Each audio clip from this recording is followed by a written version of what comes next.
Hello everyone and welcome back to another video from Wake&Tech. In this video, I'm going to show you how to add a shipping address onto your Home Depot account. So let's get started right away.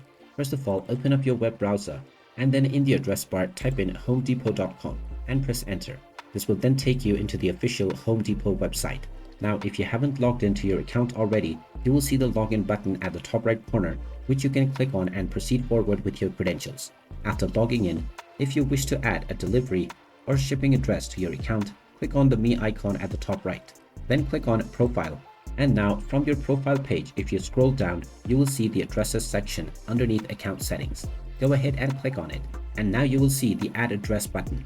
Go ahead and click on this button and then enter your details. Type in your first and your last name, followed by your address, and then enter your zip code, your city or state, followed by your phone number.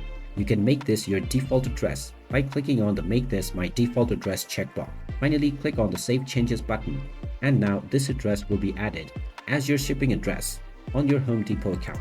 And there you have it. That is how easy it is to add a shipping address on your Home Depot account. If you find this video helpful, make sure you hit that like button and subscribe to our channel if you haven't done so already. Also ring that notification bell to never miss another update from us. Thank you for watching and I will see you again in the next video.